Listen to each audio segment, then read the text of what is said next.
और गृद्धराज जटायु शरीर छोड़ करके मुक्त होकर के जाने लगे तो भगवान के रूप को प्राप्त कर लिया। गीध देह तज धरि हरि रूपा, गीध देह तज धरि हरि रूपा, हरि का रूप धारण कर लिया, शंख चक्र गदा पद्म धारण किए, पीतांबर विभूषित हो। ये धुंधकारी भी पीतवासा घनश्यामो मुकुटी कुंडलान्वितः ननाम भ्रातरम सद्यो गोकर्ण विधि चाब्रवीत, और हाथ जोड़ करके प्रणाम किया अपने भाई को गोकर्ण जी को और कहा भैया त्वया हम मोचितो बंधो, आप मेरे बंधु हो, वास्तविक बंधु, क्योंकि तुमने मुझे मुक्त कर दिया।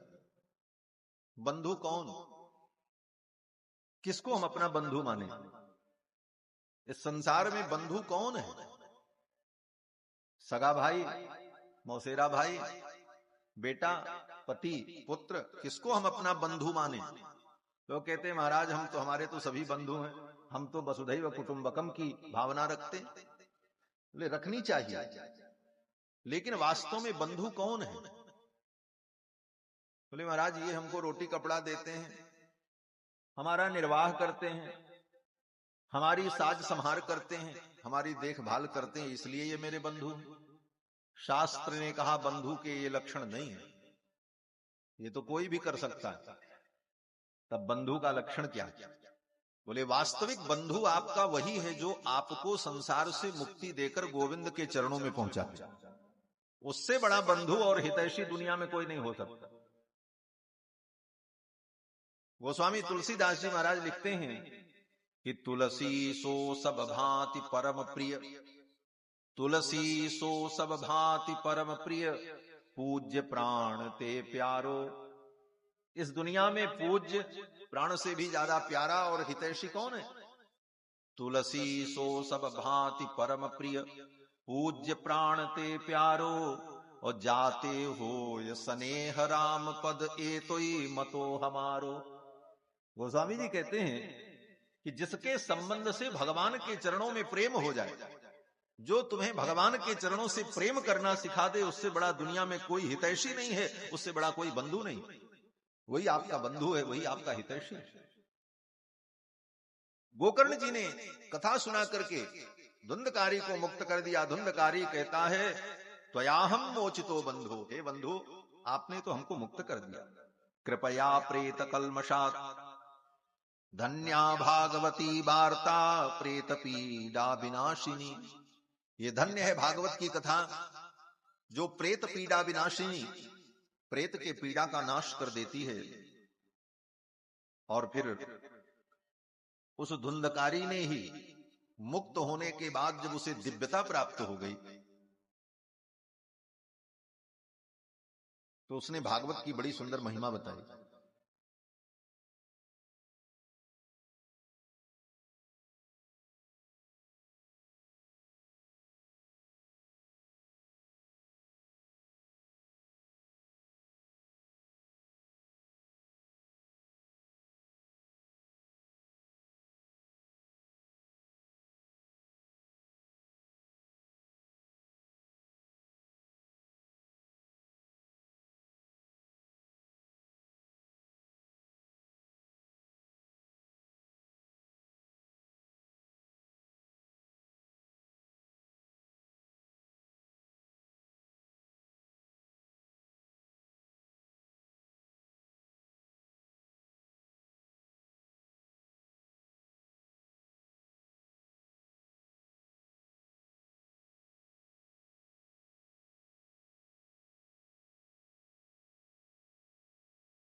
सीताराम राम, ओ सीताराम राम राम,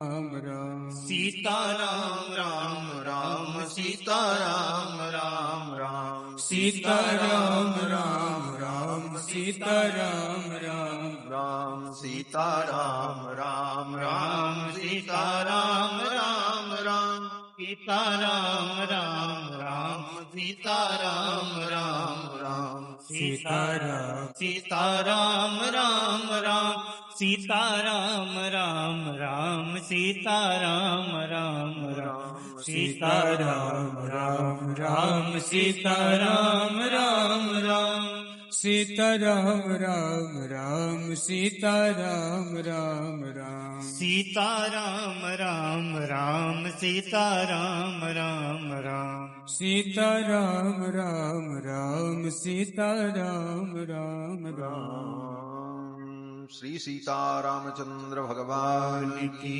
जय। धुंधकारी को जब दिव्य शरीर की प्राप्ति हो गई तो धुंधकारी का ज्ञान भी दिव्य हो गया।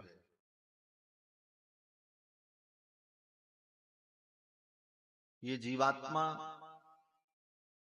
भगवान का अंश है। ममैवांसो जीवलोके जीवभूत सनातनः। गीता में भगवान श्री कृष्ण कहते हैं कि ममैवांसो जीवलोके जीवभूत सनातनः। ये जीव सनातन मेरा अंश है। ईश्वर अंश जीव अविनाशी चेतन अमल सहज सुख राशि। तो भगवान के अंदर जो ज्ञान अखंड अनंत ज्ञान है उतना ही ज्ञान जीवात्मा के अंदर भी है, लेकिन माया अविद्या अज्ञान और पाप के कारण वो तिरोहित है। जैसे हीरे के ऊपर मिट्टी चिपक जाए, कचरा लग जाए तो हीरे के अंदर का प्रकाश नष्ट नहीं होता, प्रकाश तो रहता है, लेकिन वो उस मिट्टी के कारण वो प्रकाश निकल नहीं पा रहा। कोई उपाय करके उस हीरे को धो दिया जाए, साफ कर दिया जाए तो हीरा तो चमक रहा था। साफ करके उसके अंदर प्रकाश और दिव्यता हमने नहीं डाली, वो तो दिव्य था ही। केवल मल का निराकरण होते ही उसमें दिव्यता आ जाती है। उसी प्रकार से जीवात्मा के अंदर जो अज्ञान का मल है अनंत जन्मों से, इसकी निवृत्ति हो जाए तो जीवात्मा का वो दिव्य ज्ञान दिव्य प्रकाश उद्भूत हो जाता, प्रकट हो जाता। इसीलिए भागवत में कथा है कि जब 5 वर्ष के बालक ध्रुव ने भगवान की स्तुति की, 5 वर्ष के ध्रुव जी पढ़े लिखे नहीं थे, कभी विद्यालय गए ही नहीं। 5 वर्ष का बालक तो खेलता है। वे बात अलग है कि आजकल तो 2 वर्ष के 3 वर्ष के बच्चों को भी ले जाके स्कूल में लोग डाल देते हैं, उनका बचपना बर्बाद करते हैं केवल अपनी सुविधा के लिए कि हमको स्वतंत्रता बनी रहे। लेकिन बच्चों की खेलने की उम्र 5 वर्ष 6 वर्ष तक तो बच्चे खेलते ही। ध्रुव जी महाराज 5 वर्ष के, 5 वर्ष की तपस्या में, 5 वर्ष में कठिन तपस्या करके 5 महीने में भगवान का दर्शन किया। भगवान का दर्शन होते ही भगवान की कृपा से उनको दिव्य ज्ञान प्राप्त हो गया। और ध्रुव जी ने जब भगवान की स्तुति की तो ध्रुव ने यही कहा कि योऽन्तः प्रविश्य मम वाचमिमां प्रसुप्तां संजीवयत्यखिल शक्तिधर स्वधाम्ना। ध्रुव जी ने स्तुति करते हुए भगवान से ये नहीं कहा कि हे प्रभु आपने हमको ज्ञान दे दिया। ध्रुव जी ने कहा योऽन्तः प्रविश्य मम वाचमिमां प्रसुप्तां, ये मेरा ज्ञान मेरा है। मम वाचमिमां, इमाम वाचाम वाणीम, ये मेरी जो वाणी है, मेरा जो ज्ञान है ये तो हमारा है ही, आपने केवल इसको जागृत किया है बस। ये भगवान से कह रहे हैं योऽन्तः प्रविश्य मम वाचमिमां प्रसुप्तां संजीवयत्, आपने उसको संजीवित कर दिया। तो जीवात्मा के अंदर सारा ज्ञान विज्ञान है, बस अविद्या ज्ञान के कारण, कर्म के मल के कारण वो तिरोहित है। धुंधकारी के अंदर भी जब वो ज्ञान जागृत हुआ तो धुंधकारी सब बोलने लगा, अब तो दिव्य स्वरूप हो गया। धुंधकारी ने कहा भैया ये भागवत की कथा बड़ी अद्भुत है। क्या अद्भुत है? धुंधकारी ने कहा कंपन्ते सर्व पापानि सप्ताह श्रवणे स्थिते। जो व्यक्ति भागवत सप्ताह सुनने के लिए संकल्प करके बैठ जाए, कथा मंडप में आ जाए और संकल्प कर ले कि अब आज से 7 दिन तक हम प्रतिदिन नियम से इस कथा को श्रवण करेंगे, केवल जजमान के लिए नहीं, सबके लिए है, जो बैठे हैं सबके लिए। जो व्यक्ति ये निश्चित कर ले कि मैं सप्ताह श्रवणे स्थिते, इस सप्ताह को मैं श्रवण करूंगा, तो होता क्या है, बोले कंपन्ते सर्व पापानि, उसके शरीर के जितने पाप हैं वो कांपने लगते हैं। बोले अब हम कहां जाएं, ये तो कथा में जा रहा है, अब हम कहां जाएं, हमारी क्या गति होगी। सारे पाप कांपने लगते हैं। कंपन्ते सर्व पापानि सप्ताह श्रवणे स्थिते। क्यों कांपते हैं, बोले अस्माकं प्रलयम सद्य कथा चेयम करिष्यति, ये भगवान की कथा तो मेरा नाश कर देगी। वे पाप कांपने लगते हैं कि ये कथा तो मेरा नाश कर देगी। कौन कौन से पाप, तो धुंधकारी कहता है ताजा पाप, पुराना पाप, छोटा पाप, मोटा पाप, मन से किया गया पाप, वाणी से किया गया पाप, कर्म से किया गया पाप, जितने प्रकार के पाप हैं। इस श्लोक का अर्थ आपको समझ में आ जाएगा क्योंकि सब मैंने बता दिया।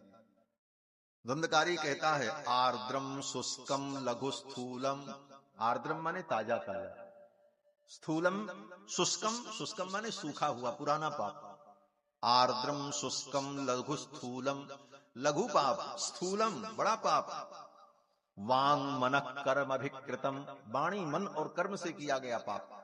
श्रवणम विदहेत पापम, ये भगवान की कथा श्रवण किया जाए तो सारे पाप जल जाते हैं।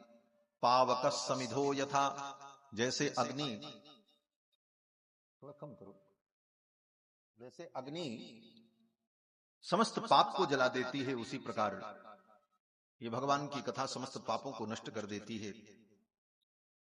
और धुंधकारी परम पवित्र होकर के, मुक्त होकर के भगवत धाम को गया। ऐसी ये दिव्य कथा भागवत की जो प्रेत पीड़ा का विनाश करती। श्रीमद् भागवत महापुराण श्री वेदव्यास जी महाराज की सर्वोत्तम और अंतिम कृति। श्रीमद् भागवत के बाद वेदव्यास जी ने कोई ग्रंथ नहीं लिखा, कोई रचना नहीं की, क्योंकि अब इसके बाद कुछ लिखने के लिए बचा ही नहीं। 17 पुराण, महाभारत और अनेक ग्रंथों की रचना करने के बाद अंत में श्रीमद् भागवत की रचना की है वेदव्यास जी। और इसके बाद उन्होंने अपनी पवित्र लेखनी को विराम दे दिया, क्योंकि कुछ भी लिखने के लिए अब शेष नहीं बचा। अंतिम ज्ञान।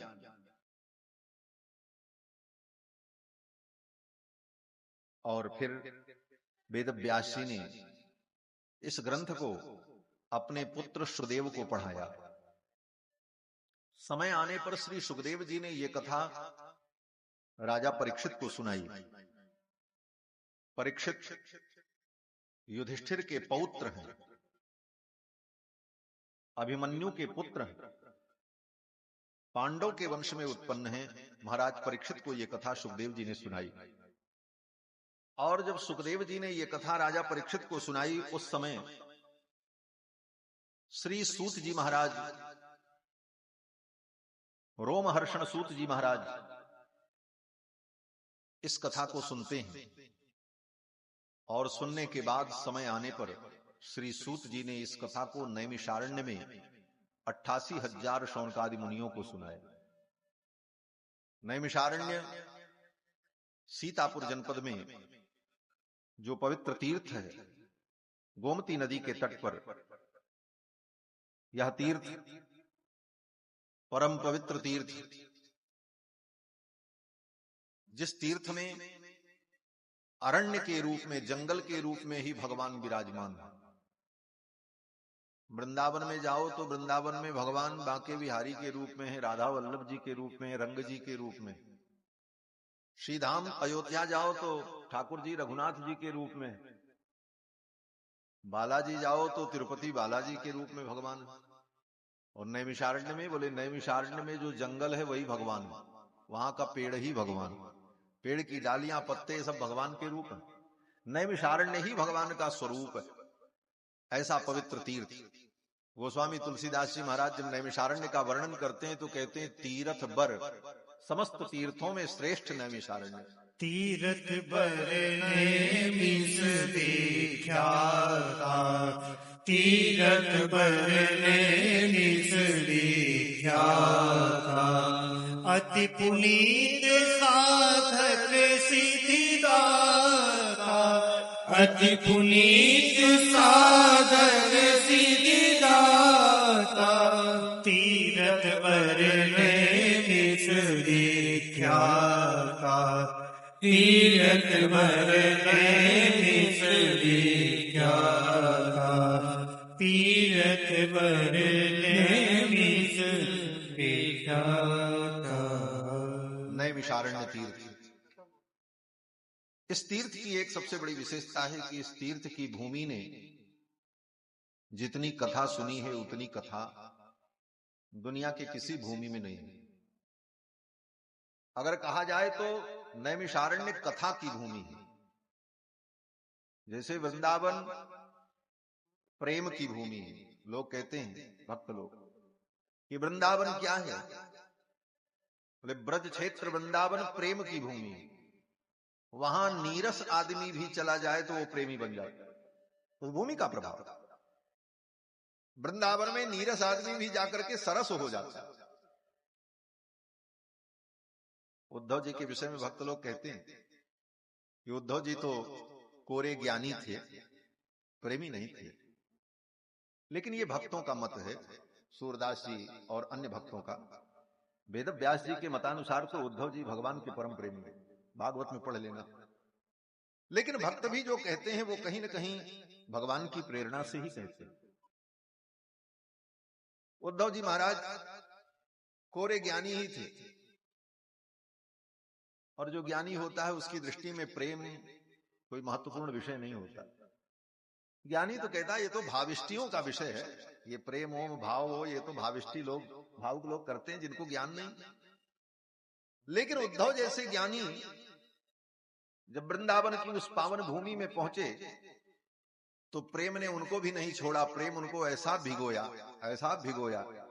कि लौट करके जब उद्धव जी मथुरा पहुंचे भगवान से मिलने के लिए, गए तो थे एक दिन के लिए कि गोपियों को समझा देंगे, गोपियां आपके वियोग में रोती, उनका रोना धोना बंद हो जाएगा।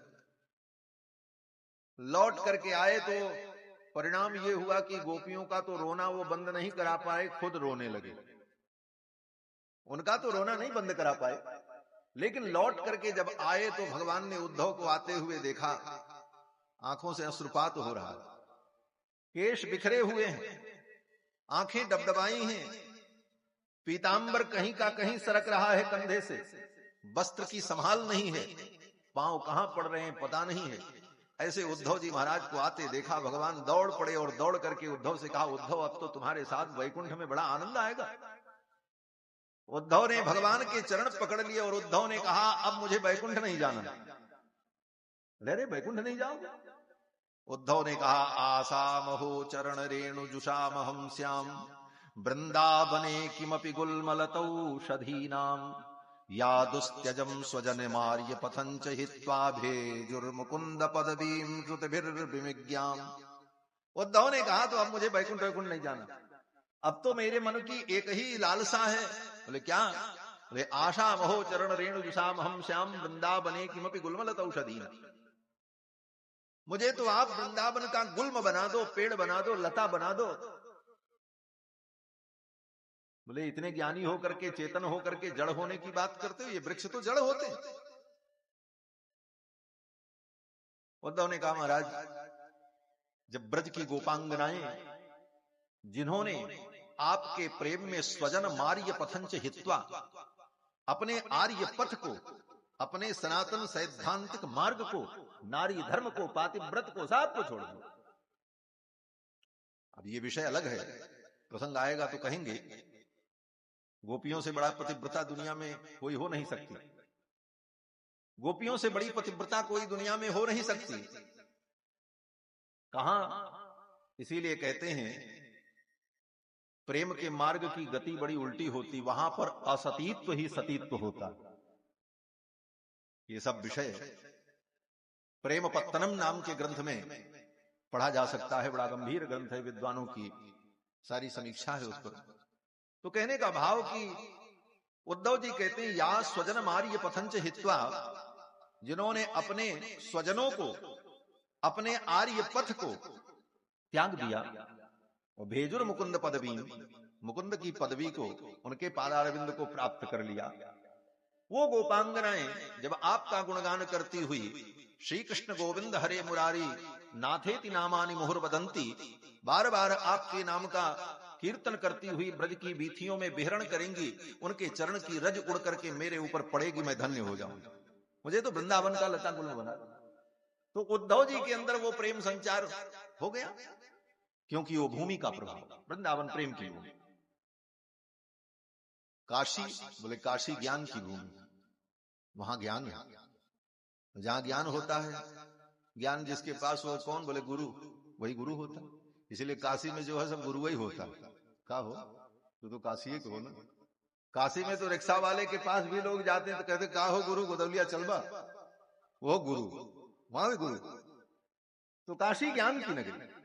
और अयोध्या बोले अयोध्या वैराग्य की भूमि, अयोध्या वैराग्य की भूमि, जहां ठाकुर ने उस वैराग्य के रूप को दिखाया कि नममले बनवास दुखतः मुखाम्बुजश्री रघुनंदन। त्रिलोकी में ऐसा साम्राज्य किसी के पास नहीं रहा होगा। दशरथ धन लखि धनद लजाहि, जिन दशरथ के धन को देख करके कुबेर को भी लज्जा होती थी। अवधिराज सुरराज सिंहानी, अवधिराज सुरराज सिंहानी, दशरथ धन लखि धनद लजाहि, दशरथ धन लखि धनद लजाहि, दशरथ धन लखि धनद लजाहि, दशरथ धन लखि धनद लजाहि।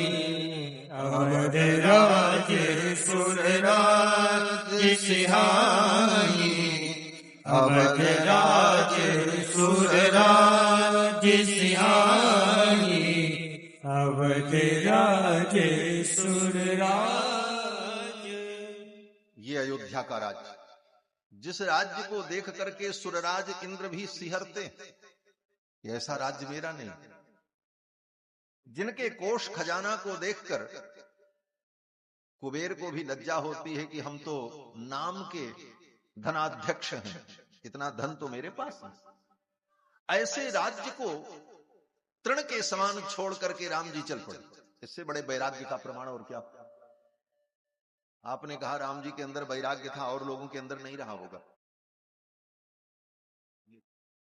जी से कहा गया उस राज्य को ले लो, भरत ने कहा हम तो नहीं चाहिए, उन्होंने छोड़।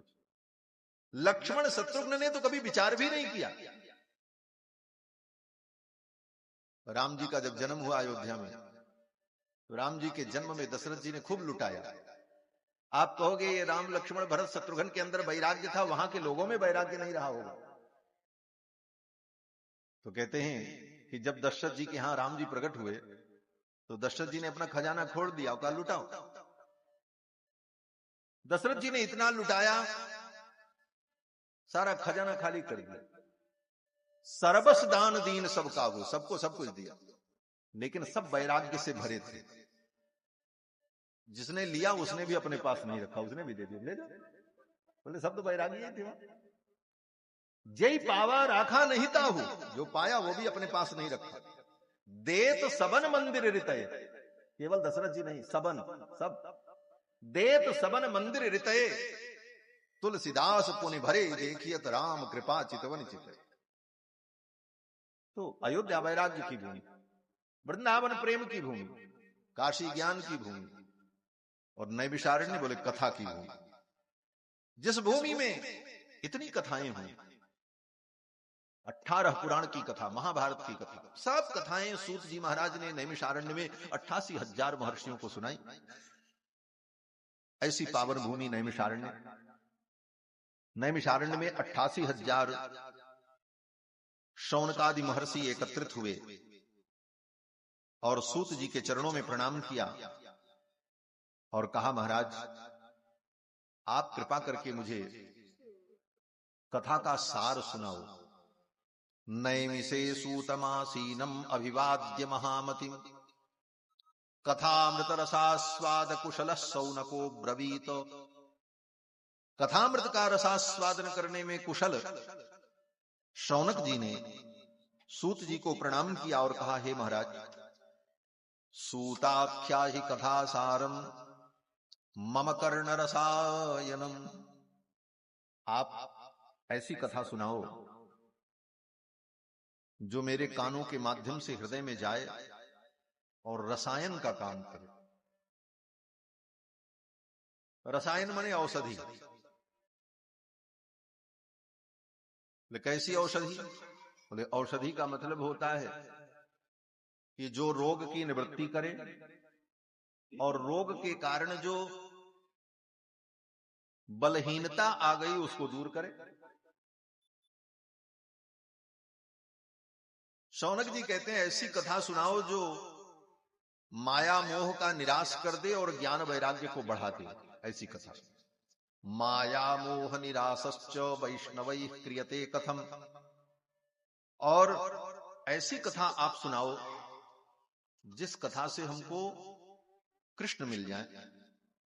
कृष्ण प्राप्ति करम सस्वत साधनम तद्बदाधुना। बड़े ही भाव से सौनकादि मुनियों ने सूत जी से कथा सुनने की इच्छा व्यक्त की। श्रद्धापूर्वक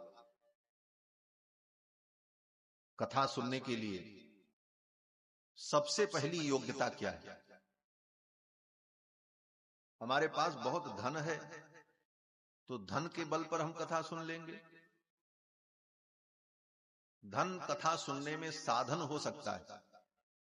आवश्यक वस्तुओं के अर्जन में धन आपको सुविधा दे सकता है, लेकिन इतने मात्र से कथा सुनने की योग्यता सिद्ध नहीं होती। कथा सुनने की योग्यता क्या है? कथा सुनने की योग्यता है कि भगवान के चरणों में प्रीति हो और श्रद्धा हो। ये सबसे बड़ी योग्यता। और ये नहीं है, प्रीति नहीं है, श्रद्धा नहीं है, तो उसके लिए कथा भी कितनी बड़ी ज्ञान विज्ञान की बात कहो, रस की बात कहो, उसके लिए सब बेकार। उसी को लोक भाषा में कहते हैं, भैंस के आगे बीन बजावे भैंस बैठ पगुराए। कहते हैं ना गांव की भाषा कि भैंस के आगे बीन बजाओ तो भैंस अपना पागुर कर रही, आंख बंद करके, उसको कोई मतलब ही नहीं। जिस बीन की ध्वनि को सुनकर, जिस बीन की रस माधुरी को सुन करके विषैला सर्प भी मदमत्त होकर के अपने आप को समर्पित कर देता है, जिस बीन की ध्वनि को सुन करके हिरन भय मुक्त होकर के आंख बंद करके उसे श्रवण करते हुए शिकारी के जाल में फंस जाता है, उसी बीन को सुन करके भैंस पगुराती रहती है, उसको कोई असर नहीं होता। कारण बोले उसके अंदर स्वयं रस नहीं है। इसीलिए साहित्य के विद्वानों ने कहा, सबासनानाम सभ्यानाम रसस्य आस्वादनम भवे। रस का आस्वादन किसको होगा? बोले सभा में बैठ गए तो हमको रस मिल जाएगा। देखो, सभा में जो बैठे उसी को सभ्य कहते हैं। लोग कहते हैं महाराज ये बड़े सभ्य हैं, कहते ना, ये सभ्य शब्द, सभ्य और असभ्य। तो सभ्य का मतलब क्या होता है? सभ्य शब्द का शाब्दिक अर्थ है सभायाम तिष्ठति इति सभ्य। जो सभा में बैठे उसको सभ्य कहते। सभा में बैठने की जिसके अंदर योग्यता हो, सभा में जो बैठ करके सभा के महत्व को समझता हो, उसको सभ्य कहते हैं। तो कहते हैं सभ्य कौन? कथा की सभा में, ज्ञान की सभा में, विज्ञान की सभा में, भक्ति की सभा में बैठने वाला सभ्य। उस सभ्य के हृदय में अगर रस होगा तभी उसको रस मिलेगा। सबासना नाम सभ्यानाम, उसके अंदर पहले से रस की वासना होगी, तब उस सभ्य को रसस्य आस्वादनम भवे, रस का आस्वादन होगा। और अगर उसके अंदर स्वयं रस नहीं है तो रस का आस्वादन नहीं। रस को लेने के लिए भी पहले भाव रूप में हृदय में वासना रूप रस होना चाहिए, तभी वो रस मिलेगा। कैसे? बोले जैसे अंधेरे में आप किताब नहीं पढ़ सकते,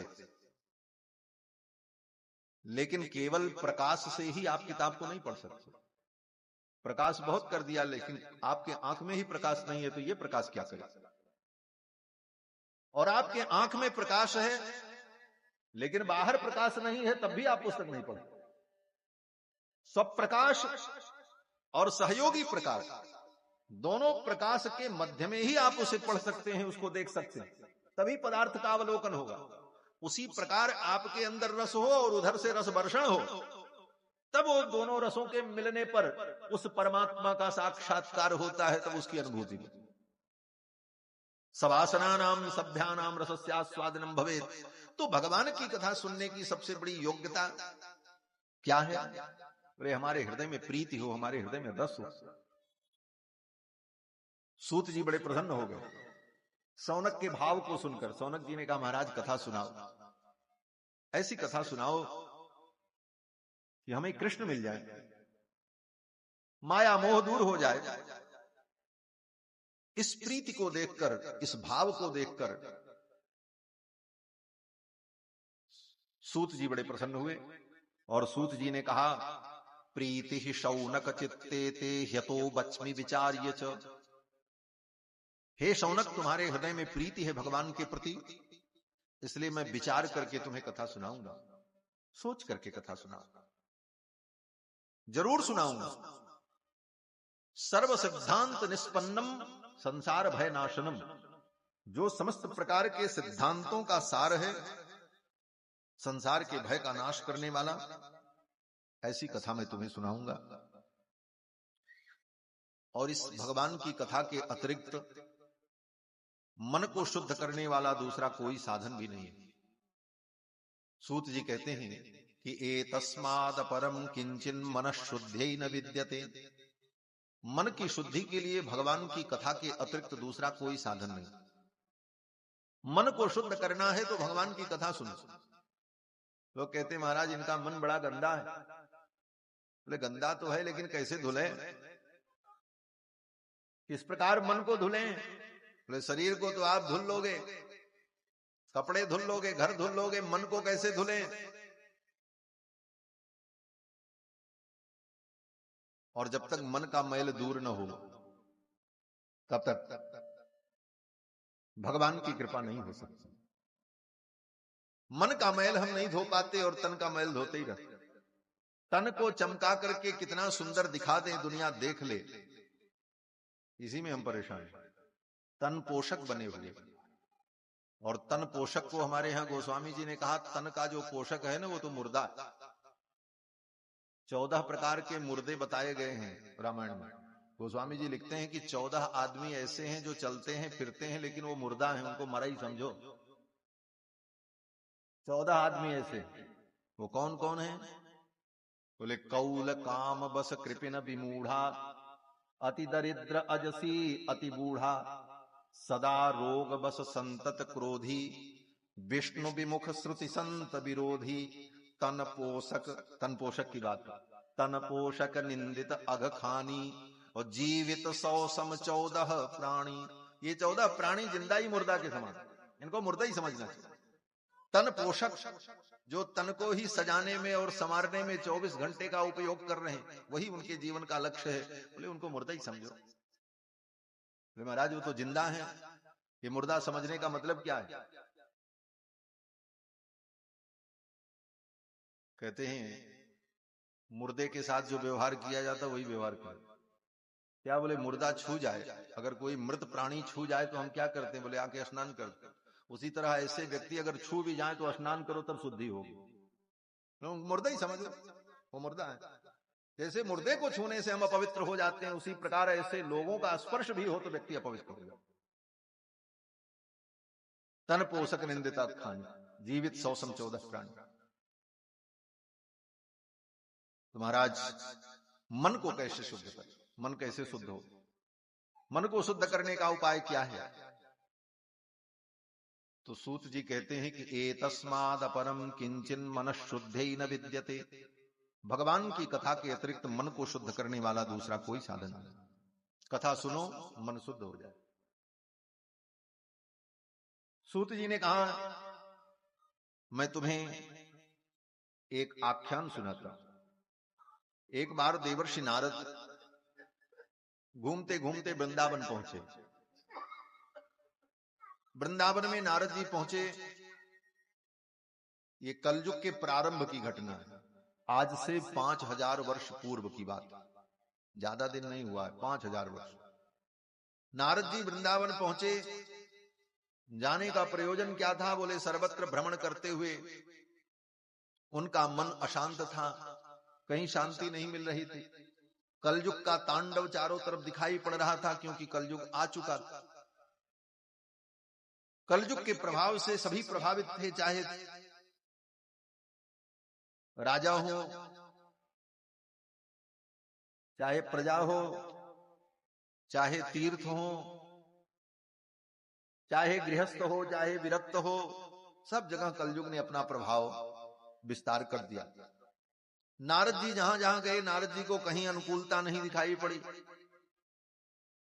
अंत में नारद जी घूमते घूमते वृंदावन पहुंचे और यमुना के तट पर जब पहुंचे तो देखते क्या है, एक स्त्री, युवती, जवान थी, रो रही थी और उसके अगल बगल 2 बूढ़े पड़े हुए थे जमीन में, बेहोश, मृतप्राय। और कई स्त्रियां उसकी सेवा कर रही थी, कोई पंखा कर रही थी, कोई चमर डुला रही थी। नारद जी को बड़ा आश्चर्य हुआ, ये कैसा दृश्य है? ये युवती रो रही है और 2 बूढ़े पड़े हैं। ये दोनों बूढ़े से इसका क्या संबंध है? इनके पति तो हो नहीं सकते। बोले पति तो एक ही हो सकता, 2 कैसे हो सकते? बेटा भी नहीं हो सकते, क्योंकि ये जवान है और ये दोनों बूढ़े हैं जो पड़े हैं जमीन में। क्या कारण है? ये क्यों रो रही है? नारद जी सोच ही रहे थे, तब तक उस स्त्री ने नारद जी को देखा। नारद जी तो जाने लगे। तो उस स्त्री ने नारद जी को रोका। भो भो साधो क्षणम तिष्ठ, हे साधु रुक जाओ। भो भो साधो क्षणम तिष्ठ, मत चिंतामपि नाशय, मेरी भी चिंता का नाश करो, मेरे दुख को दूर करो, क्योंकि आप साधु हो। ये साधु संबोधन किया। भो भो साधो, साधु किसे कहते? लाल पीला कपड़ा पहन ले वो साधु? बहुत बड़े मठ का महंत हो जाए वो साधु? बड़े बड़े तिलक लगा ले, चंदन पोत ले वो साधु? कहते नहीं, ये सब तो उसका बाह्य स्वरूप है। साधु का मतलब क्या? बोले साधनोति पर कार्याणीति साधु, जो दूसरे के कार्य का साधन करे, परहित करे, वो साधु। इसीलिए कहा परहित सरिस धर्म नहीं भाई, पर पीड़ा सम नहीं अधमाई। साधु का मतलब जो परोपकार और परहित में लगा। साधनोति पर कार्याणि, फिर तो बहुत सारे अर्थ हैं। सामान्य माया, ताम धुनोती, उस माया का जो धुनवन कर दे वो साधु। लेकिन साधु का मतलब है साधक, जो दूसरे के लिए साधक बने, बाधक न बने। साधु वही होता है जो सबके लिए साधक बने, किसी के कार्य में वो बाधक न बने, वही साधु। इसलिए नारद जी को साधु कहा। ये किसी के साथ बाधक नहीं, सबके साधक है। जो जैसे सधे उसको वैसे ही साध देते नारद जी। हाँ, इसीलिए नारद जी का जितना आदर उतना किसी का नहीं। हाँ, आप रामायण भागवत गीता सब पढ़ो। नारद जी का जितना सम्मान भगवान श्री राम के दरबार में है, उतना ही सम्मान रावण के दरबार में भी हुआ। पढ़ लेना है? नारद जी का जितना सम्मान भगवान कृष्ण के दरबार में है, उतना ही सम्मान कंस के दरबार में भी हुआ। वही रावण जो साधु महात्माओं को मार करके खा जाते थे राक्षस। जेहि जेहि देश धेन द्विज पावई, नगर गांवपुर आग लगावई। वही राक्षस, वही रावण की लंका। और नारद जी पहुंच जाएं तो रावण उनका पूजन करता, सम्मान करता, गुरुदेव कह करके संबोधन करता। क्यों? बोले नारद जी उसका भी साधन करते। नारद जी सोचते हैं इसका काम जैसे बने, इसको भी काम कर दो, इसको भी प्रसन्नता हो, बाकी अपने कर्मों का फल तो सबको मिलेगा ही मिलेगा। एक बड़ी सुंदर कथा है। जब राम जी का और रावण का युद्ध चल रहा था, तो हनुमान जी महाराज ने ऐसा पराक्रम दिखाया, बड़े बड़े राक्षसों को मार डाला। वो पराक्रम आप दिखाएंगे, सुंदरकांड में बताएंगे। हनुमान जी महाराज जब युद्ध करने लगे तो हनुमान जी गदा वदा से युद्ध नहीं करते। ये तो चित्र में, मूर्ति में हनुमान जी के हाथ में गदा बताई जाती है, लेकिन पूरी वाल्मीकि रामायण, पूरी भागवत, पूरा रामचरितमानस, गोस्वामी तुलसीदास जी के 12 ग्रंथ पढ़ लीजिए, कहीं किसी जगह पर यह वर्णन आया हो कि हनुमान जी के हाथ में गदा हो तो हमको बता देना। कहीं नहीं वर्णन, कहीं किसी ग्रंथ में नहीं। आप कहोगे हनुमान चालीसा में तो है, कहां है? बोले हाथ वज्र और ध्वजा विराजे। तो हाथ वज्र का मतलब उनके हाथ में गदा नहीं, हाथ ही वज्र है, जिसको मार दे तो एक ही बार में काम खत्म। हाथ वज्र और ध्वजा विराजे, और उस हाथ में है क्या? बोले राम जी की ध्वजा, राम जी की पताका। हनुमान जी महाराज कहीं गदा नहीं धारण करते। भक्तों की भावना है इसलिए धारण कर लेते हैं, लेकिन कहीं लड़ाई में उसकी कोई आवश्यकता नहीं होती। तो हनुमान जी लड़ते कैसे? हनुमान जी जब गए युद्ध के मैदान में, उधर से सेना आई, हाथी पर बैठ करके असुर आए, रथ पर बैठ कर आए, घोड़े पर बैठ करके आए, तो एक हाथी को इधर से पकड़ा, एक हाथी को इधर से पकड़ा, और दोनों को एक ही में टकरा दिया, दोनों मर गए, काम खत्म। घोड़े को पकड़ करके घोड़े से टकरा दिया, रथ को रथ से टकरा दिया, आपस में ही लड़ करके मर गए। अश्वैर अश्वान गजैर नागान, महर्षि वाल्मीकि कहते हैं अश्वैर अश्वान, घोड़ों को घोड़ों से लड़ा दिया, हाथी को हाथी से लड़ा दिया, कोई पेड़ मिल जाए उखाड़ करके फेंक दिया, पत्थर फेंक दिया, काम खत्म। गोस्वामी तुलसीदास जी वर्णन करते हैं कि हाथी न सो हाथी मारे, घोड़े घोड़े सो संहारे, रथनि सो रथ बिदरल बलवान की, बार बार सेवक सराहना करत राम। देखो देखो लखन लरनी हनुमान की, बार बार सेवक सराहना करत, देखो देखो लखन लरनी हनुमान की। ये हनुमान जी का युद्ध है। हनुमान जी कैसे लड़ते हैं? हाथी सो हाथी मारे, घोड़े सो घोड़े संहारे, हाथी सो हाथी मारे, घोड़े घोड़े सो संहारे, रथन सो रथ बिदरन बलवान की, बार बार सेवक सराहना करत राम। देखो देखो लखन लरन हनुमान की। राम जी कहते लक्ष्मण देखो हमारा हनुमान कैसे युद्ध कर रहा, बड़े बड़े वीर लड़ रहे हैं, लेकिन हनुमान की कला देखो। अब हनुमान जी के इस पराक्रम को देख करके रावण तो भयभीत हो गया, ये बानर सब खत्म कर देगा। अकेले आया था तो लंका को जला करके चला गया, इससे कोई नहीं बच सकता। इस युद्ध को जीतना है तो इस बानर को जीतना पड़ेगा। रावण को कोई बुद्धि समझ में नहीं आई। संजोग से उसी समय नारद जी पहुंच गए। ये नारद जी की चर्चा आई इसलिए मैं कह रहा हूं। नारद जी पहुंचे तो नारद जी ने कहा कहो लंकेश क्या समाचार है? रावण ने प्रणाम किया, बोले मुनिवर सब तो ठीक है, लेकिन इस युद्ध में विजय की आशा नहीं दिखती। नारद जी ने कहा क्यों? बोले हमारे शत्रु के दल में एक वानर है जो हनुमान बड़ा विलक्षण है, उसके रहते मैं इस युद्ध को जीत नहीं सकता। आप मेरी कोई सहायता कर सको तो करो। नारद जी ने कहा बताओ। साधु का मतलब जो सबकी साधना कर दे, बात वही कह रहा। तो नारद जी ने कहा बताओ हम क्या सहायता कर सकते हैं तुम्हारी?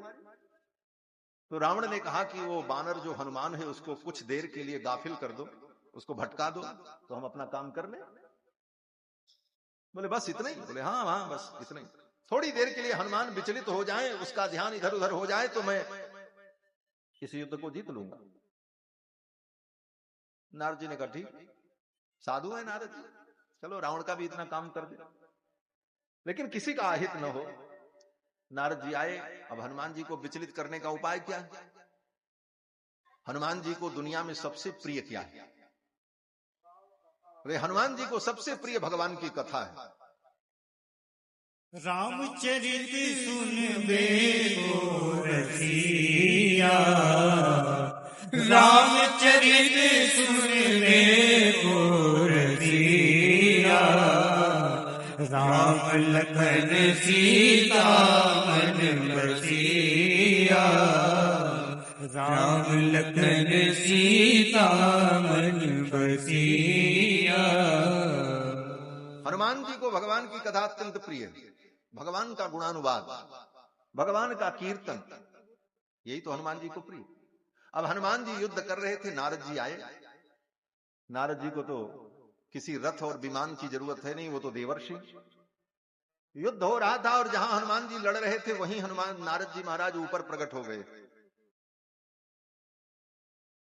किसी को दिखाई नहीं पड़ रहे हैं, लेकिन ऊपर आ गए और धीरे धीरे अपना बीड़ा बजा करके नारद जी भगवान नाम संकीर्तन करने लगे, भगवान के नाम का गुणगान करने लगे, कीर्तन करने लगे। अब कान में जब मधुर मधुर आवाज गई तो हनुमान जी को आनंद आने लगा, अब ध्यान उधर जाने लगा। नारद जी ने देखा कि अब हनुमान जी कीर्तन सुनने में और कथा सुनने में मगन हो गए, तो नारद जी धीरे धीरे पीछे सरकने लगे। जब आवाज कम आने लगी तो हनुमान जी महाराज उस ध्वनि को सुनने के लिए थोड़ा पीछे खस के ध्यान उधर चला गया कथा की ओर। तब तक असावधान होने का परिणाम क्या हुआ? बोले लक्ष्मण जी को शक्ति लग गई, लक्ष्मण जी को शक्ति लग गई। तुरंत नारद जी वहां से चले गए, नारायण हरि। नारद जी ने कहा चलो इतना काम होगा। कहने का भाव कि साधु का मतलब जो सबका काम साध दे, उसी का नाम साधु। ये वो नारद जी है महाराज। भक्ति महारानी ने कहा, उस स्त्री ने कहा, भो भो साधो क्षणम तिष्ठ, हे साधु रुक जाओ। नारद जी रुक गए, पूछा क्या बात है, आप कौन हो? तो उस स्त्री ने कहा, वो जो वृंदावन में जमुना के तट पर रो रही थी। नारद जी ने पूछा, देवी आप कौन हो? तो उस स्त्री ने कहा, मैं भक्ति हूं। भक्ति हूं? नारद जी ने कहा, भक्ति को ही तो मैं ढूंढ रहा था, मैं तो भक्ति का ही दर्शन करना चाहता। आप भक्ति हो? मूर्तिमती प्रगट रूप में भक्ति को वृंदावन में देखा, लेकिन रोते हुए देखा। नारद जी ने कहा, आप रो रही हो? और ये आपके अगल बगल पड़े हुए जो दोनों वृद्ध हैं, ये कौन है? तो उस स्त्री ने कहा, ये अहम भक्ति रीति ख्याता इमौ में तनयौ मतौ ज्ञान वैराग्य नामानौ कालयोगे न जरौ। ये दोनों जो मेरे अगल बगल बूढ़े पड़े हैं, ये मेरे पुत्र हैं। एक का नाम ज्ञान है, एक का नाम वैराग्य, और मैं भक्ति हूं। और ये सेवा करने वाली जो स्त्रियां मेरे अगल बगल खड़ी हैं, गंगाद्या सरितश्चेमा, ये गंगादि पवित्र नदियां हैं। गंगा जमुना सरस्वती कावेरी कृष्ण वेणा तापी गोदावरी तुंगभद्रा कृतमाला पयस्वनी, ये भारत की जो पवित्र नदियां हैं, यही देवी के रूप में मेरी सेवा कर रहे हैं, भक्ति की साज संहार कर रही हैं। ये नदियां भक्ति की सेवा कर रही हैं, इसका मतलब बोले नदियों का आश्रय लोगे तो तुम्हारे मन में भक्ति का भाव जागृत होता। इसीलिए भक्त लोग गंगा नहाते हैं, सरयू स्नान करते हैं, तीर्थों में जाकर के डुबकी लगाते हैं, क्योंकि ये सब भक्ति की ही सेवा करने वाले हैं। गंगा जमुना सरस्वती कावेरी कृष्ण वेणा। और दक्षिण भारत में तो जो नदियां हैं, कृष्णा कावेरी ताम्रपर्णी कृतमाला पयस्वनी, उनका तो इतना महत्व है, ये पिबंती जलम तासाम, उन नदियों का जो जल पी लेता है उनके हृदय में भक्ति का प्रादुर्भाव हो जाता है, इतनी महिमा है। महाराज नारद जी तो बड़े प्रसन्न हुए, बोले महारानी, भक्ति महारानी आप आई कहां से? तो भक्ति महारानी ने कहा कि मैं दक्षिण देश में उत्पन्न हुई, वहां से चल करके मैं यहां आई हूं। रास्ते में कर्नाटक प्रांत पड़ा, कर्नाटक में मैं बड़ी हो गई, महाराष्ट्र में मेरा कहीं कहीं प्रचार हुआ, और गुजरात में आकर के मैं जीर्ण हो गई, गुर्जरे जीर्णताम गता। फिर वहां से किसी प्रकार मैं अपने पुत्र को लेकर के वृंदावन आई। मैं तो स्वस्थ हो गई, लेकिन मेरे पुत्र ज्ञान वैराग्य अभी भी जर्जर है। इनके दुख को दूर करो, इनको ठीक कर दो, यही मेरा दुख है। भक्ति की उत्पत्ति ही दक्षिण भारत में हुई, द्रविड़ देश में। उत्पन्ना द्रविणे साहम, द्रविड़ देश में भक्ति का प्रादुर्भाव हुआ। इसीलिए भक्ति मार्ग के जितने आचार्य हैं सब द्रविड़ देश में उत्पन्न हुए। भक्ति द्रविड़ में उत्पन्न हुई, उत्तर भारत में बाद में आई। भक्ति उपजी द्राविड़, ताकू लाए रामानंद, भगवान श्री रामानंदाचार्य। फिर उनके शिष्य सूर कबीर रहीम ओ कबीर और पीपाजी और नरहरिदास, इन भक्तों ने उस भक्ति का उत्तर भारत में विस्तार किया। बोलो श्री सीता रामचंद्र भगवान की जय। बच्चों को थोड़ा शांत रखो। तो भक्ति महारानी द्रविड़ देश में उत्पन्न हुई और भक्ति के सभी आचार्य द्रविड़ देश में उत्पन्न हुए। जिन आलवारों के द्वारा भक्ति का प्रसार हुआ वे आलवार भी द्रविड़ देश में उत्पन्न हुए। भूत योगी, सरो योगी, महद योगी, नम्मालवार, ये महापुरुष शब्द द्रविड़ देश में उत्पन्न। भक्ति महारानी कहती हैं कि मेरे कल्याण का कोई उपाय करो, इन 11 वैराग्य को स्वस्थ करो। नारद जी महाराज ने विचार किया कि शास्त्र के अध्ययन से ज्ञान वैराग्य की उत्पत्ति होती है, तो मैं इनको शास्त्र सुनाऊं, ज्ञान वैराग्य ठीक हो जाएंगे। नारद जी ने उपनिषद सुनाया, गीता सुनाई, लेकिन गीता सुनकर के, उपनिषद सुन करके भी वो ज्ञान वैराग्य नहीं उठे। गीता पाठैर मुहुर्मुहु, उपनिषद पढ़ लेने से, गीता सुन लेने से भक्ति नहीं उत्पन्न होती। ठीक है, पढ़ना चाहिए, ज्ञान बढ़ेगा, समझने की क्षमता उत्पन्न होगी, लेकिन गीता उपनिषद पढ़ लेने मात्र से भक्ति का प्रादुर्भाव होगा, इसकी गारंटी नहीं है। आजकल तो एक प्रचलन चल चुका है, अपने गीता नहीं पढ़ेंगे और न अपने उपनिषद पढ़ेंगे, न रामायण पढ़ेंगे। कोई संत महात्मा आवे तो उनको किताब लेकर के गिफ्ट करेंगे, फोटो खिंचाएंगे, महाराज हम आपको रामायण भेंट करना चाहते, हम आपको गीता भेंट करना चाहते। हमारे पास भी लोग आते, गीता ले आएंगे, रामायण लाएंगे, हमको भेंट। भाई हमको क्या क्यों दे रहे हो? हमारी तो लाइब्रेरी पहले से भरी हुई है, जब से होश संभाले तब से यही गीता रामायण देख रहे हैं। हमको तुम पुस्तक दो। जब हमारे पास पैसे नहीं हुआ करते थे, कहीं भंडारा भोजन में जाए, कोई 10 रुपया 5 रुपया दे दे तो बचा के रखा जाता था कि इससे फला किताब खरीद के लाए, फला पुस्तक ले आएंगे, ग्रंथ लाएंगे। तो हमको रामायण गीता देने से आपको क्या लाभ मिला? आप स्वयं उस रामायण को अपने पास रखो, पढ़ो। आप उस गीता को अपने पास रखो और स्वयं स्वाध्याय करो। गीता का दान करने से और गीता रखने मात्र से, सुनने मात्र से भक्ति उत्पन्न होगी, इसकी गारंटी नहीं। उसको सुनो, समझो, स्वाध्याय करो, साथ साथ भगवान की कथा श्रवण करो, तब भक्ति समझ में आएगी भक्ति क्या है। नारद जी ने गीता सुनाई, उपनिषद सुनाया, ज्ञान वैराग्य वैसे के वैसे पड़े रहे, नहीं उठे। तब नारद जी ने सोचा कि गीता और उपनिषद सुनाने पर भी जो स्वस्थ नहीं हुए, इनके मैं क्या करूं? उसी समय आकाशवाणी हुई। आकाशवाणी ने कहा कि नारद जी आपका प्रयास सफल होगा, आप इनके लिए सत्कर्म करो। आकाशवाणी बंद हो गई। राम राम सीता राम राम राम। श्री सीता रामचंद्र भगवान की जय। आकाशवाणी ने कहा इसके लिए सत्कर्म करो। नारद जी ने सोचा कौन सा सत्कर्म करें। सत्कर्म की परिभाषा जानने के लिए नारद जी चल पड़े और उत्तराखंड पहुंचे। उत्तराखंड में ब्रह्मा जी के मानस पुत्र सनक सनंदन सनातन सनत कुमार नारद जी को मिल गए। ये सनक सनंदन सनातन सनत कुमार ब्रह्मा जी के पुत्र हैं और नारद जी के बड़े भाई हैं। नारद जी ने यहीं से पूछा कि आप बताओ सत्कर्म क्या है।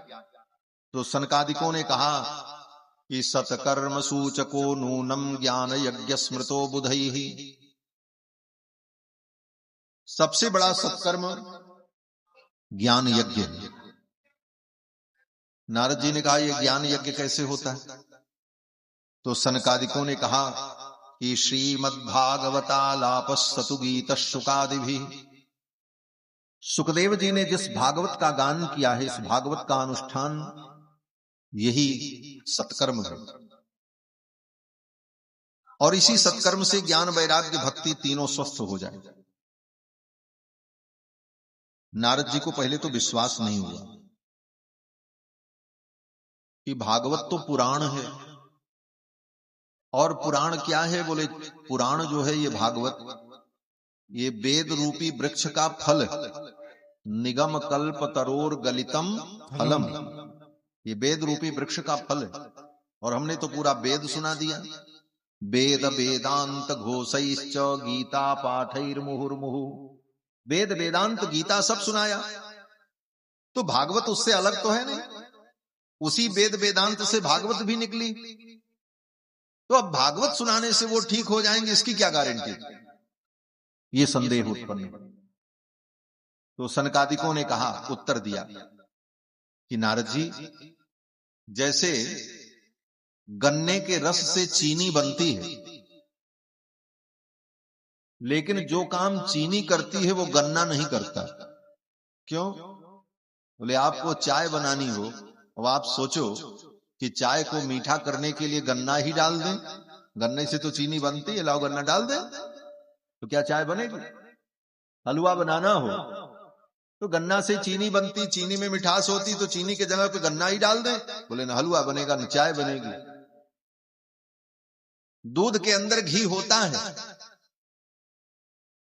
लेकिन आपको अगर पूड़ी छाननी है तो आप कहो दूध के अंदर तो घी होता है, लाओ दूध में ही पूड़ी छान ले, तो क्या दूध से पूड़ी छनेगी? नहीं छनेगी। जैसे गन्ने के अंदर रस होता है, दूध के अंदर घी होता है, लेकिन वो रस, वो घी, वो शर्करा, वो घृत किसी भी व्यंजन के निर्माण में सहायक नहीं बन सकता। बनेगा कब? बोले उस दूध को जमाओ, और जमाने के बाद मथो, मथ करके घी निकालो, उसी प्रकार गन्ना को पेर करके रस निकालो, फिर उस रस को पकाओ, और तब पका करके मीठा बनाओ। फिर जहां मीठे की जरूरत हो वहां डाल दो, मीठा हो जाए, चाहे चाय में डालो, चाहे खीर में डालो, चाहे हलवा में डालो, रसगुल्ला में डालो, सब मीठा होता चला जाए।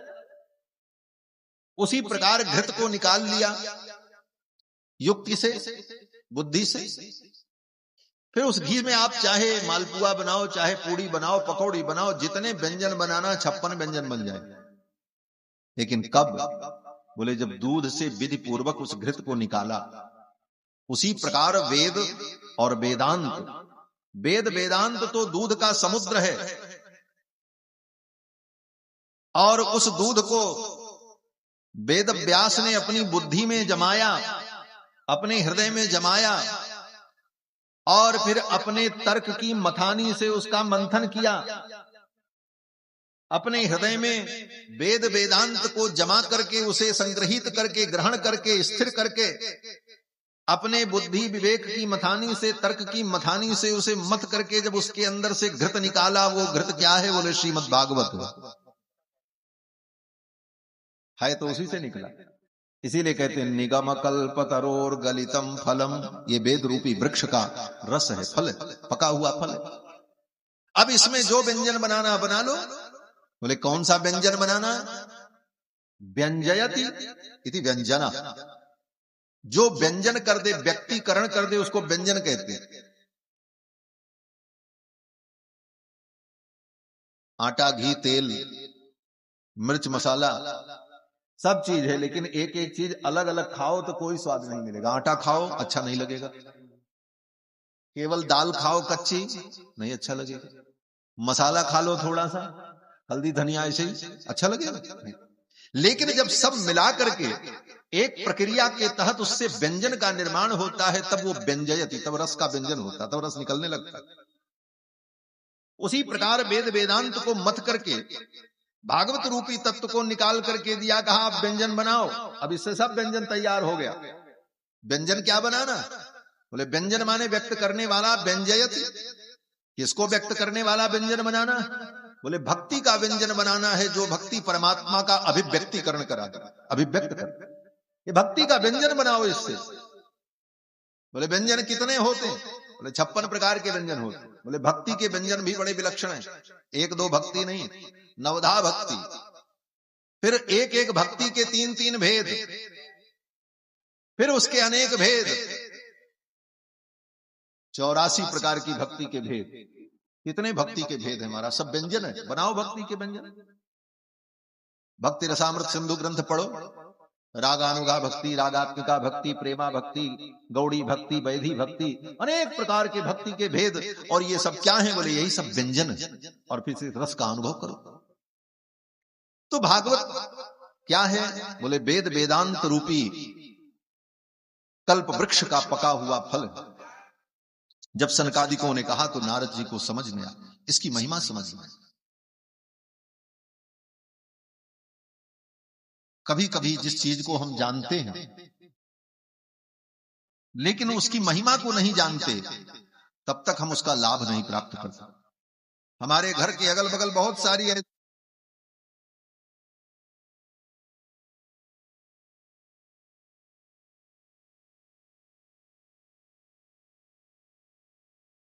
श्री सीतारामचंद्र भगवान की जय, श्री हनुमान जी महाराज की जय। जय जय सीताराम। हमारे आसपास आस पड़ोस में बहुत सारी घास और वनस्पतियां जमी रहती हैं, हम उन्हें उखाड़ करके फेंक देते, लेकिन उन्हीं में बहुत सारी ऐसी चीजें होती हैं जो बड़ी विलक्षण औषधि भी, लेकिन अब ज्ञान नहीं है। कोई बता दे तब उसका महत्व समझ में आए। जानते हैं, देखते हैं रोज, लेकिन तब तक हम उसका ज्ञान नहीं प्राप्त कर पाते जब तक कोई बतावे नहीं। तो भागवत को तो नारद जी भी पहले से जानते थे, ऐसा थोड़ी तक नारद जी नहीं जानते, लेकिन आज सनकादिकों ने जब इनको इसकी महिमा बताई तब समझ में आया, अरे इसकी इतनी महिमा। नारद जी ने कहा तो फिर आप ये भागवत की कथा सुनाओ, ज्ञान वैराग्य भक्ति ठीक हो जाए। सनकादिकों ने कहा हाँ सुनाएंगे। बोले कहां सुनाएंगे? बोले चलो हरिद्वार में।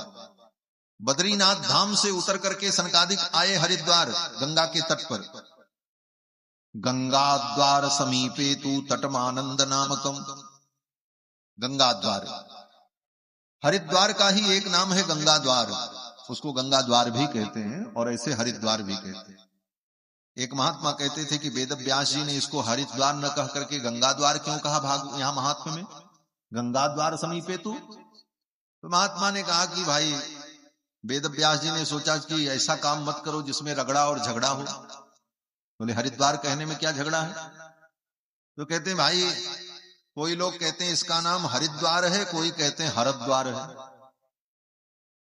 हरिद्वार क्यों है? बोले हरि का द्वार है इसलिए हरिद्वार है। बद्रीनाथ धाम भगवान हरि का धाम है, वहां जाने का द्वार है इसलिए हरिद्वार। और भगवान शंकर के भक्त कहते हैं नहीं नहीं इसका नाम हरद्वार है। हर माने हर हर महादेव, केदारनाथ धाम जाने का रास्ता भी वहीं से, बोले ये हर का द्वार है। भगवान शिव के भक्त कहते हैं हर का द्वार है और विष्णु के भक्त कहते हैं हरि का द्वार है, हरद्वार हरिद्वार। व्यास जी ने कहा इस झंझट में पड़ना नहीं, न हरिद्वार न हरद्वार। बोले तब बोले गंगा द्वार समीपे तू तटमानंद नामकम। ये गंगा द्वार नामकरण कर दिया। गंगा द्वार कहने का मतलब क्या? बोले गंगा का संबंध दोनों से। गंगा भगवान विष्णु के चरणों से निकलती है और शिव अपने मस्तक पर उसे धारण करते हैं, गंगाधर। इसलिए सनकादिक कहते हैं गंगा द्वार समीपे तू तटमानंद नामकम। गंगा द्वार में जो आनंद नाम का तट है, चलो वहीं चल करके कथा करते हैं। आए और गंगा तटम समा जगमुह कथा पानाय सत्वराह। जल्दी जल्दी आए महाराज। सत्वराह इस शब्द में बड़ा भाव है। भगवान की कथा होने वाली है तो उत्साह में व्यक्ति को व्यग्र हो जाना, दौड़ दौड़ करके काम करना चाहिए। इसको करें, ऐसे करें, ये करें, वो करें। ये नहीं कि आलसी जैसे पड़े हैं, ये व्यवस्था करनी अच्छा सोच रहे हैं तो सोचते। भगवान की कथा में त्वरा होनी चाहिए। ये कथा क्या है? कहते हैं विवाहे जादृशम वित्तम तादृशम परिकल्पये। एक कन्या के विवाह में व्यक्ति जितना सोचता है, ये व्यवस्था करें, ये व्यवस्था करें, नहीं तो आएंगे तो ऐसा होगा, ये ठीक नहीं होगा, वो हर विषय पर विचार करके तब भगवान की कथा के आनंद में डूबना चाहिए। यहां पर कहते हैं कि गंगा तटम समा जगमुह कथा पानाय सत्वराह। बड़ी त्वरा में, बड़ी जल्दी में सब चले और फटाफट तैयारी होने लगी। सारी तैयारी हो गई। क्या तैयारी हो गई? व्यासपीठ बन गई, व्यास जी विराजमान हो गए, कथा का मंगलाचरण करने जा रहे थे, तब तक देख रहे हैं इधर से भीड़ आ रही है, इधर से भीड़ आ रही है, उधर से भीड़ आ रही है। बैठने की व्यवस्था की जाने लगी। और ये आने वाले कौन थे? केवल बढ़िया बढ़िया कपड़ा पहन करके भंडारा खाने नहीं आ रहे थे। बहुत से लोग कथा में ऐसे ही आते हैं, सज धज करके आए और देखा कब प्रसाद मिलेगा, कहां मिलेगा, खाए पिए थोड़ी देर बैठे और फिर सीताराम। ऐसे लोग नहीं आए कथा। कौन आए? बोले श्री भागवत पीयूष पानाय रस लंपटाह। क्या शब्द है वेद व्यास जी के। श्री भागवत, ये जो भागवत ग्रंथ है ये क्या है? बोले पीयूष है, अमृत है। इससे बढ़िया दुनिया में अमृत व्यंजन क्या होगा? चाट और टिकिया और फुल्की खाने थोड़ी आए, इस रस को लेने आए। श्री भागवत पीयूष पानाय के रस लंपटाह, जो रस लंपट थे, जो इस रस के लालची थे। लंपट माने लालची। लंपट की निंदा की जाती, लोग कहते हैं बड़ा आदमी लंपट आदमी, ये आदमी बड़ा लंपट है। लेकिन कथा का लंपट हो जाए तो उसकी प्रशंसा होती है, उसका सम्मान होता है। कहते रस लंपटाह, ये रस लंपट आए। श्री भागवत पीयूष पानाय रस लंपटाह। कैसे आए?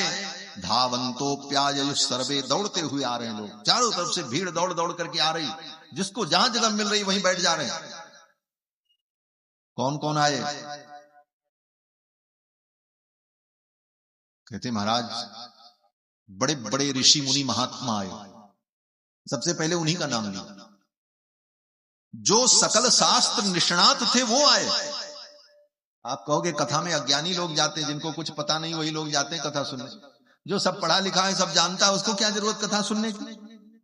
उसी को जरूरत है सुनने की। जो कुछ नहीं पढ़ा है, जिसको कुछ नहीं मालूम, उस पे तो ठाकुर की दया हो जाएगी, वो भगवान की करुणा से तर जाएगा, क्योंकि वो अज्ञानी है, उसे कुछ मालूम नहीं, वो दीनहीन है। ठाकुर दीन दयालु है, वो कृपा कर देंगे।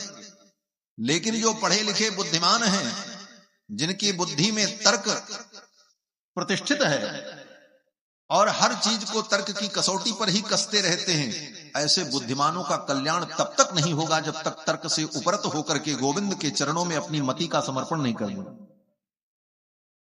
जब तक गोविंद के चरणों में अपनी मति का पूर्ण समर्पण नहीं होगा, तब तक वो वेद वेदांत का व्याख्यान काम नहीं आएगा। करते रहो, अवच्छेद का अवच्छिन्न की भाषा प्रयोग करते रहो, उससे कुछ होने वाला है। यहां कथा सुनने कौन आए? बड़े बड़े मनीषी आए महाराज, जिन्होंने सकल शास्त्र को घोंट करके पी लिया था, वो सुनने आए हैं। नाम से ही आपको पता चल जाएगा कौन आए। बोले भृगुर वसिष्ठ च्यवनश्च गौतमो। भृगु आए, वशिष्ठ आए, च्यवन आए, गौतम आए। भृगुर वसिष्ठ च्यवनश्च गौतमो मेधातिथिर देवल देवरातौ। मेधातिथि आए, देवल आए, देवरात आए। रामस्तथा गाधिसुतश्च शाकलो। राम आए। कौन राम? दशरथ नंदन राम? बोले ना, बोले यदुनंदन राम, जिनको बलराम कहते नहीं। बोले तब? बोले भृगुकुल नंदन राम, श्री परशुराम जी महाराज आए। राम माने परशुराम, यहां राम का मतलब परशुराम। रामस्तथा गाधिसुतश्च, गाधिसुत इसीलिए स्पष्ट कर, रामस्तथा गाधिसुतश्च साकलो मृकंड पुत्र। मृकंडु के पुत्र आए। मृकंडु के पुत्र कौन है? बोले मार्कंडेय महर्षि आए, मार्कंडेय जी आए। अजित पिप्पलादाह, अत्रि आए, पिप्पलाद आए, ये बड़े बड़े महामुनि लोग आए। सर्वे प्यमी मुनिगणाः सहपुत्र शिष्याः।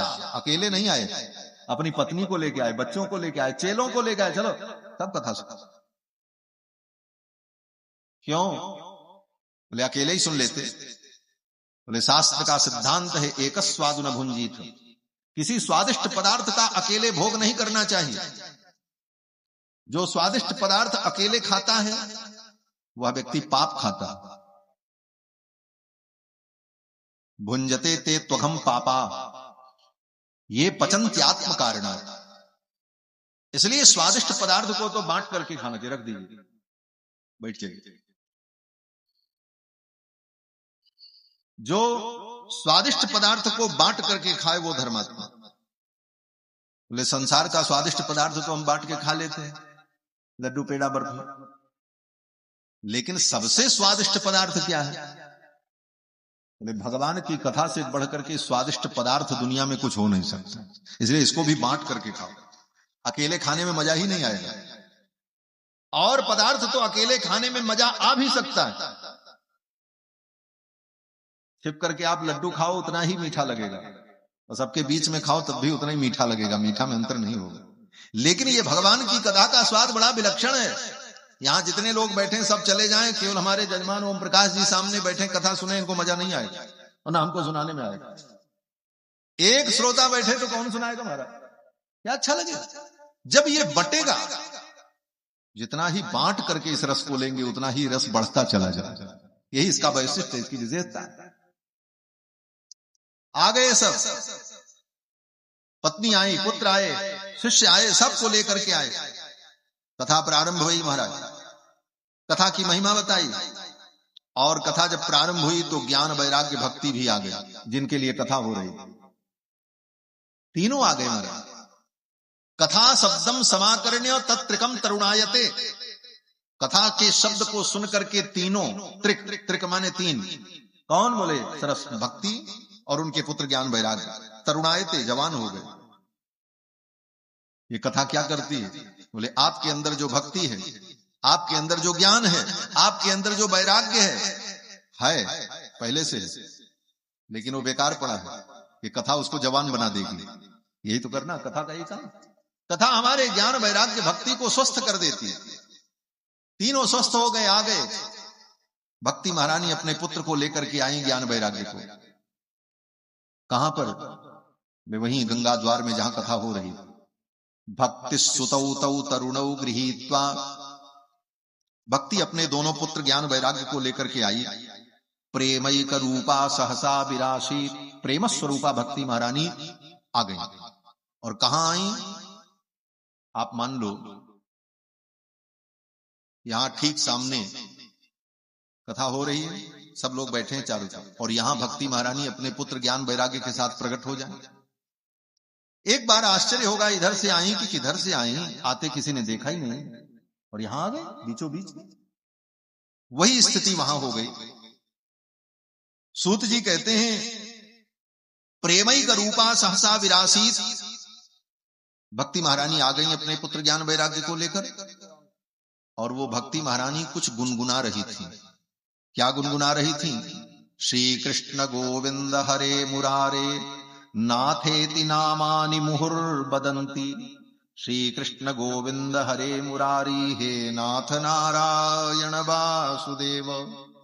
यही भगवान के नाम का मुहुर वदंती, धीरे धीरे, मुहुर मुहुर, धीरे धीरे बोलती हुई, कीर्तन करती हुई आ गई। भक्ति महारानी जब आई तो सबने देखा, सबको बड़ा आश्चर्य हुआ। सबने पूछा व्यास जी से जो कथा सुना रहे थे, कथम प्रविष्टा कथमागतेयम, ये किधर से प्रविष्ट हुई, कैसे आई? कथम प्रविष्टा कथमागतेयम, ये किधर से आई, कैसे आई? तो मध्ये मुनीनाम इति तर्कयन्तः, मुनियों में आपस में तर्क होने लगा, ये मुनियों के मध्य में कैसे आई? मध्ये मुनीनाम, मुनियों के मध्य में कैसे आ गई? इति तर्कयन्तः, लोग तर्क करने लगे, पूछने लगे।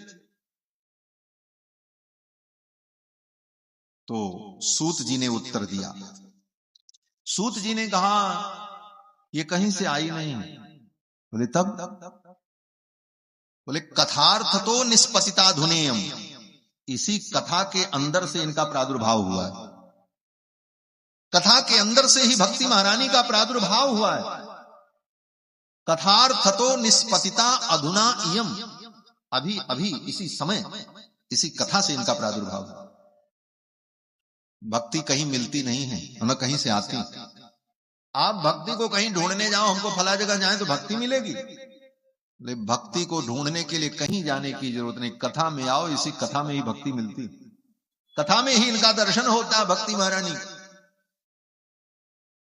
अब भक्ति महारानी जब प्रकट हो गई तो भक्ति महारानी ने कहा एवं गिरस्सा ससुता निशम्य सनत कुरमारम निजदाद नम्रा। अब भक्ति महारानी सनत कुमार से जो कथा सुना रहे थे उनसे कुछ कहने लगे। यहां पर भक्ति का एक नया नाम करण किया सूत जी ने। क्या बोले? सनत कुमारम निजगाद नम्रा। सनत कुमारम निजगाद, सनत कुमार से भक्ति ने कहा। और भक्ति का नाम क्या है यहां पर? बोले नम्रा। ये भक्ति का नाम है नम्रा। नम्रा माने जिसके अंदर नम्रता हो, विनम्र हो। ये भक्ति का लक्षण हो गया।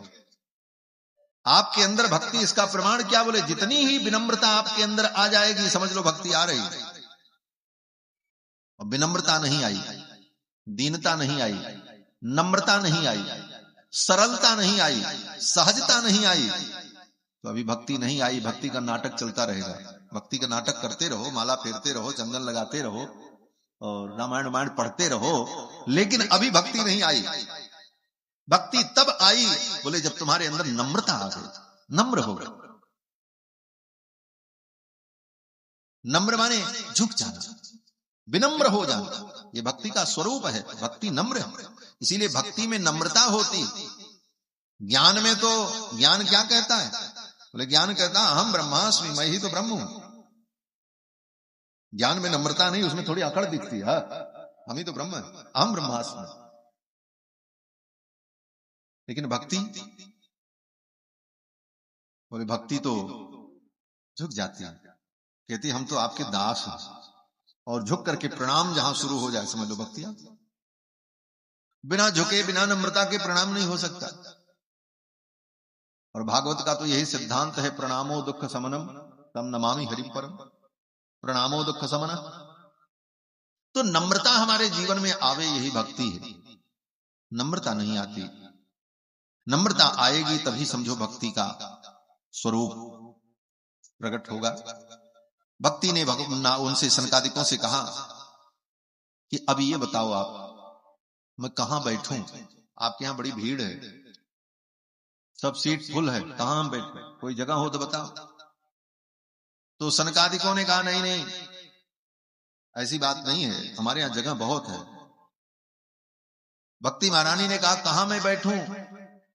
तो सनकादिकों ने कहा कि ये जितने मेरे श्रोता कथा सुन रहे हैं इनके हृदय में जाकर के बैठ जाओ, इनके हृदय में जाकर के बैठ जाओ।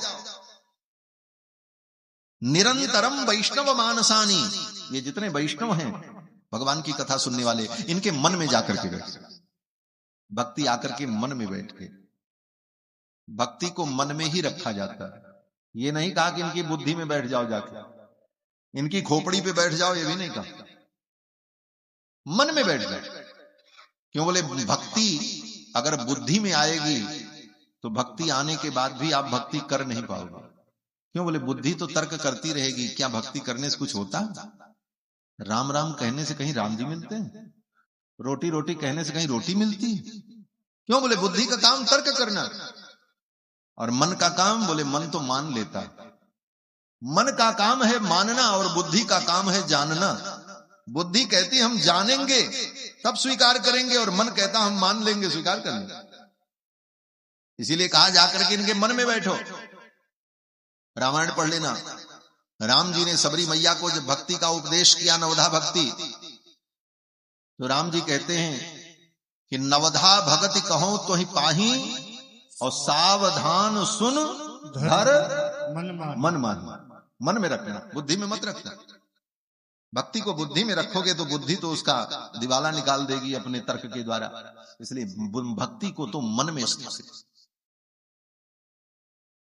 सनकादिकों ने कहा कि इनके मन में बैठ जाओ। भक्ति महारानी सबके हृदय में बैठ गई और परम आनंद हुआ, ज्ञान वैराग्य स्वस्थ हो गए। और इसी प्रसंग में भागवत की महिमा सुनाते हुए गोकर्णोपाख्यान सुनाया कि गोकर्ण जी ने किस प्रकार इस कथा के माध्यम से धुंधकारी का उद्धार किया। अंत में जब कथा समाप्त हुई तो कीर्तन हुआ कथा के अंत में। कीर्तन जब होने लगा तो उसी समय उस कथा के कीर्तन में श्री सुखदेव जी महाराज आ गए। परिभ्रमण समायात सुको योगेश्वरस्तदा। कहां पर? गंगा द्वार में जो कथा हो रही, सनकादिक सुना रहे।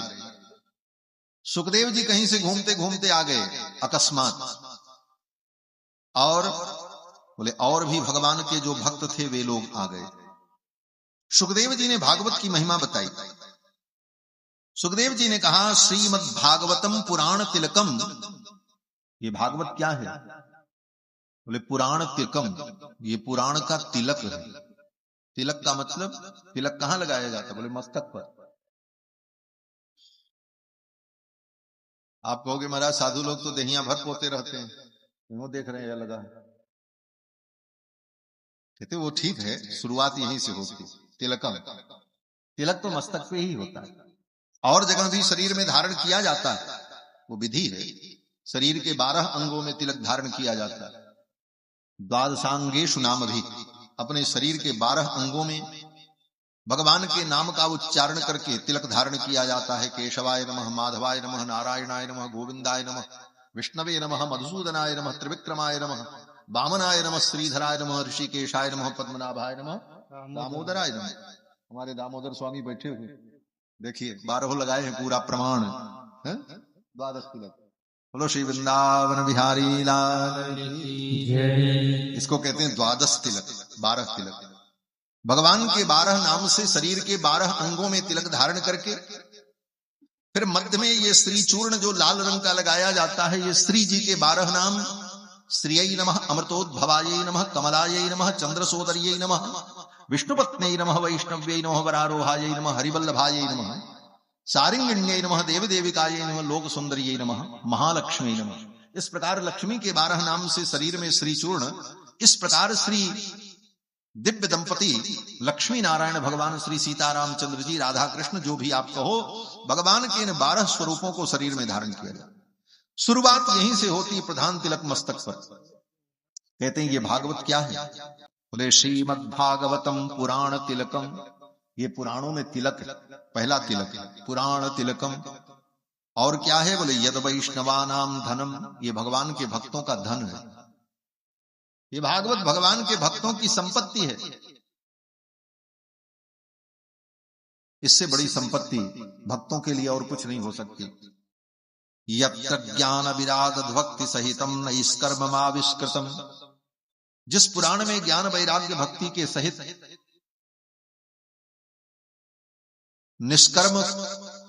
निष्काम कर्म योग के द्वारा भगवान की आराधना का वर्णन, ऐसा ये दिव्य ग्रंथ।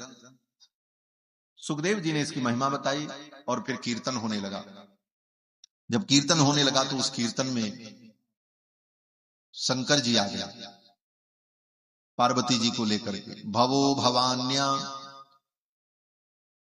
भव भवानी के साथ आए। भवो भवान्या कमलासनस्तु। कमलासन, कमलासन कौन? बोले ब्रह्मा जी। भवो भवान्या, भगवान शंकर भवानी के सहित आए, लेकिन कमलासनस्तु, ब्रह्मा जी अकेले आए, सरस्वती को छोड़ आए। बोले सरस्वती को छोड़ नहीं आए, सरस्वती को पहले ही भेज दिया। सरस्वती तुम जाओ, तभी तो सुखदेव कथा सुनाएंगे। सरस्वती की कृपा न हो तो कथा कहां से हो? कथा में तो सबसे पहले सरस्वती ही आती है। सरस्वती तो पहले ही आ चुकी थी, इसलिए ब्रह्मा जी अकेले आए। भवो भवान्या कमलासनस्तु तत्रागमत कीर्तन दर्शनाय। उस कीर्तन का दर्शन करने के लिए आए। और महाराज बड़े बड़े भक्त आ गए। प्रहलाद जी आए,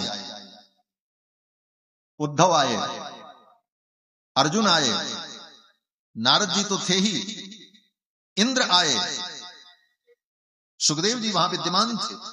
अब इन सब ने मिलकर के दिव्य कीर्तन किया।